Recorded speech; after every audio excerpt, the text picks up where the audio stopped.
This movie is absolutely incredible. I think James Mangold is an absolute genius. One of my favorite parts of this film was the through line of the 7,000 RPMs and that idea where your character says everything fades away, your body and is moving through space and time without the machine.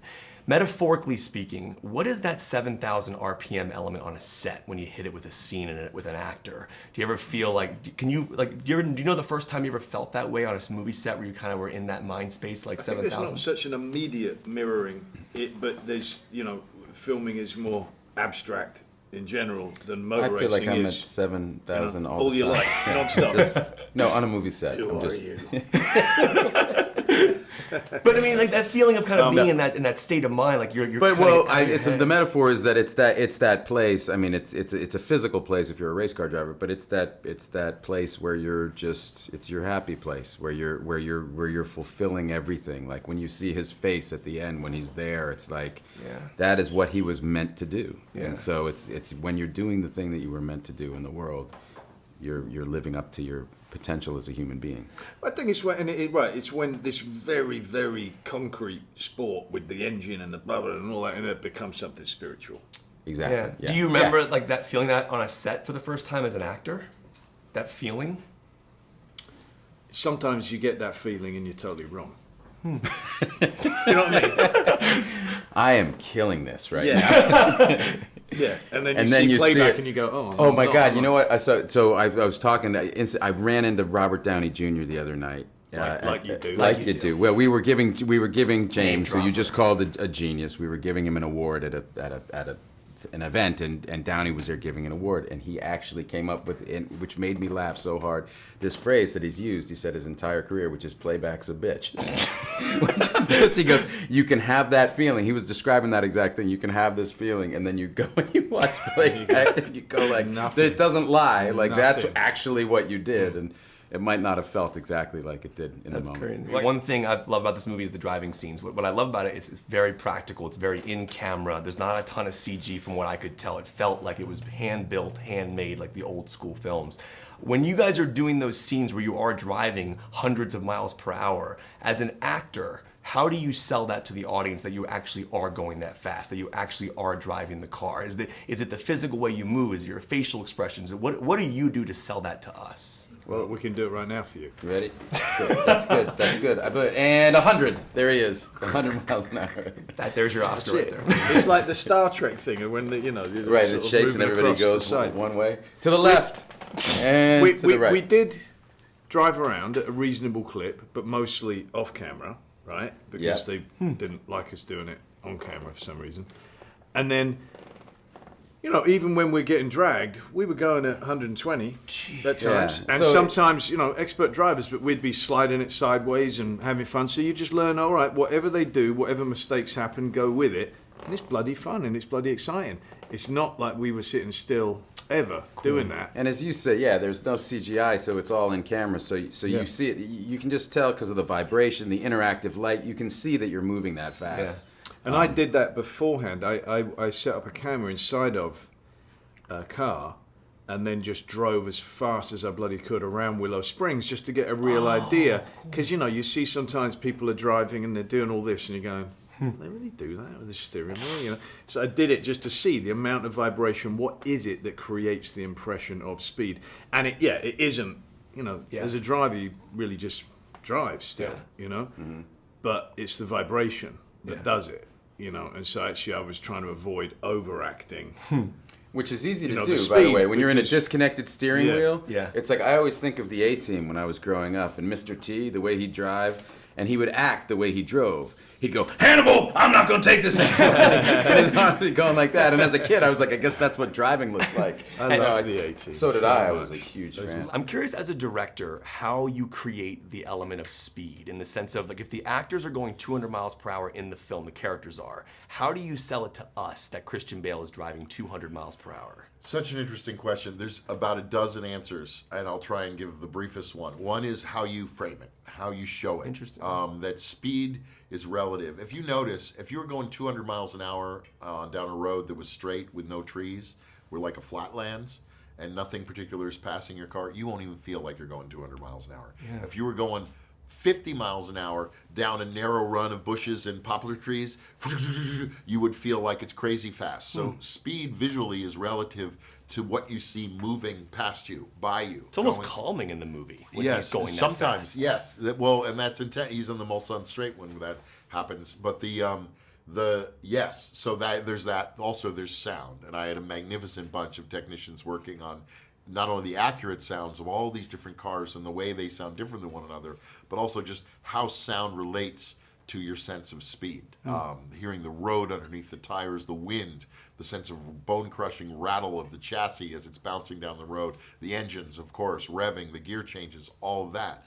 And lastly, it's character, meaning that we have so many action films made now, most of which are aimed at 13-year-olds, first of all, and then second of all, a lot of them are real thin on character. So the filmmakers, I feel for them, and I understand where the trap they're in. If you don't care about the characters, then the only way to keep you in the movie is to keep bombarding your senses with more and more noise and fury and fire and explosions. And that why does Rocky work so well? It's not the most spectacular fight sequence ever put in a movie. We love Rocky. Yeah. That's why.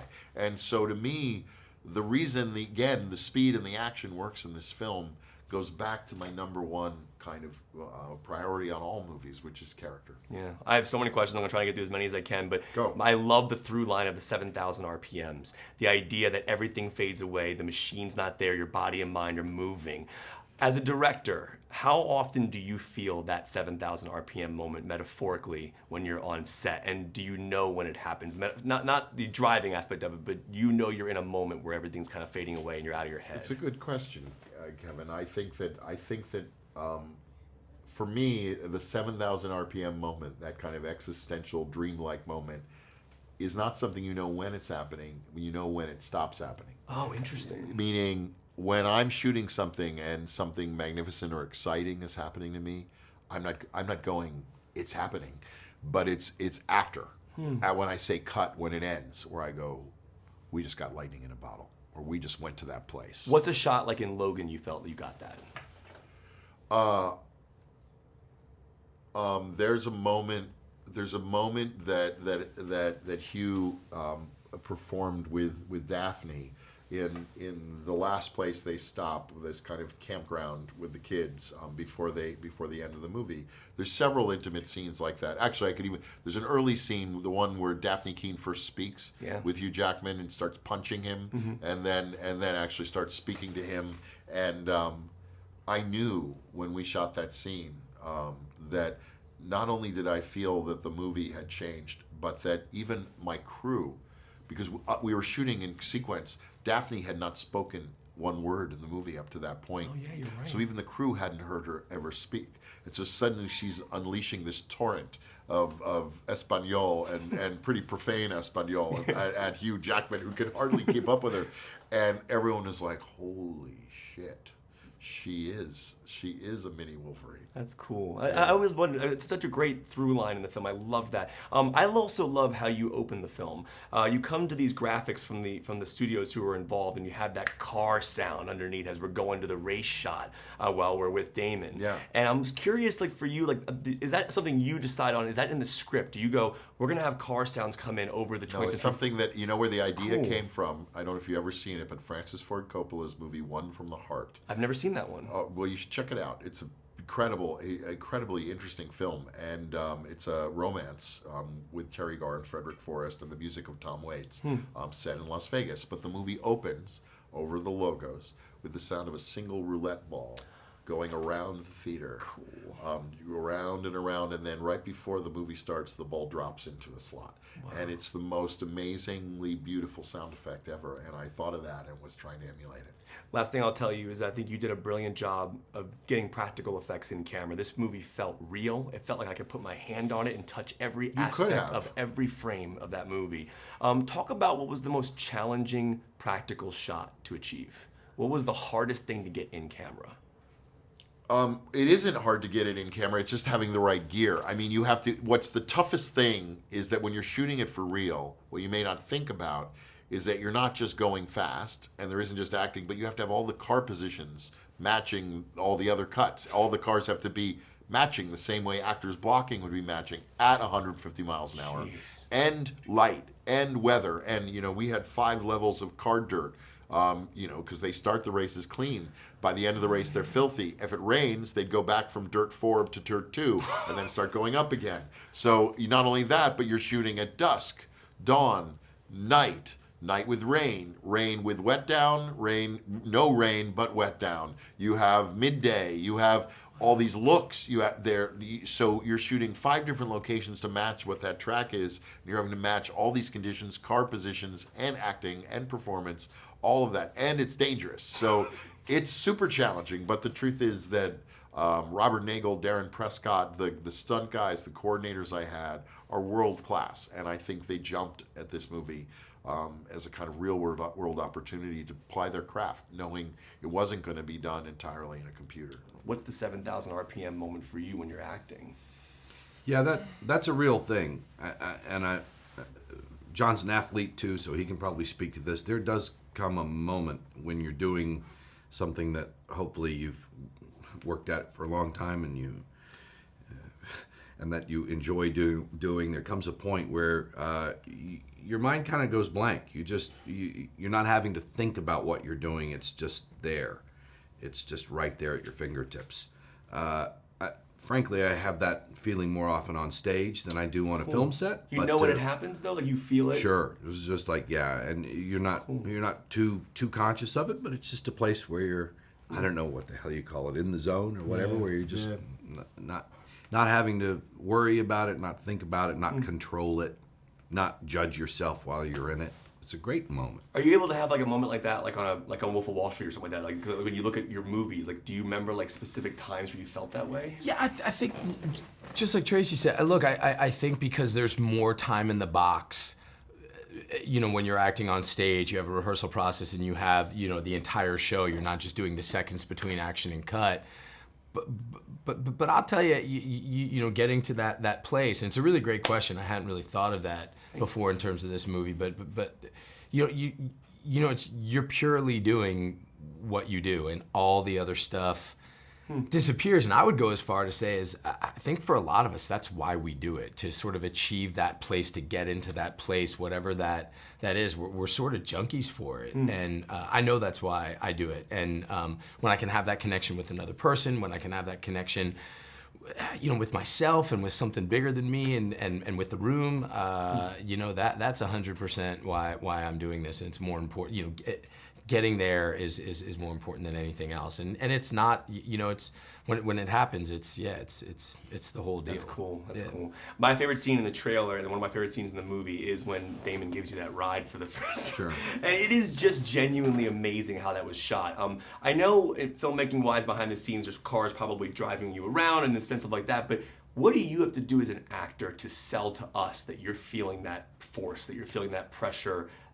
Because when we get to you like crying, and that moment is so beautiful because of what you say, I won't give it away, but it's amazing. But what do you have to do to sell to us that you were actually going through that? Like, are you going 100 miles per hour or something, or is it? Well, yeah. The first thing is that Jim put me in the real, as close as possible. We approximated the circumstances. So yes, I am being pulled by a camera car, but it's going a pretty high rate of speed. We did get up to 100 miles an hour. And it does spin around and stop, and the cameras are already mounted at the car, so I knew that that's essentially where the scene begins. That's one shot too when they come to you. Yeah, and in fact, we shot it all day long, but Jim tells me we mostly used the first take. So, cool. I mean, it's a great scene. It's great on the page. I have a great scene partner in Matt. I have a great director who's putting a lot of trust in me. And there's a lot of adrenaline, too, just from the circumstances of the day. You've got the scene to accomplish, and you don't want to let everybody down, right? Everybody's brought their best game out there, and so you definitely want to be able to bring it in that moment. So it's great fun. Another great scene is a sequence when you stand up for yourself in a meeting room and kind of tell it like it is to the like the guy who's your boss. Like you're talking to him as if very bluntly, very cool. I was wondering, like, as an actor, like, have you ever had to do that on a set? Have you ever had to be like go to a director and be like, listen, I don't think this will work. Can I try it this way? Like, Probably too can much, you yeah. do that? Like, because that scene to me was so brilliant because you played it so confidently, but I could also tell in the back of your mind you're wondering like, is he gonna like go off on me or something like that? But you say it so confidently. Yeah, look, I mean, I think just like anything else, it's you know, timing and you know, if you believe in something with all your heart, you kind of have to go for it. I saw a lot of my father in that role, and it's really why I wanted to do it. I think you know, my dad always said you only get one reputation, and I think part of that is really standing up for what you believe in and speaking from your heart when you have the opportunity. And I think there's probably a time and a place for a sort of a guy in the corporate world to kind of fall in line, but then there's a time and a place to stand up and when you really believe. And I think it's kind of the kernel of the film, you know, for sort of standing up for what you believe in and pushing that through at all costs, you know.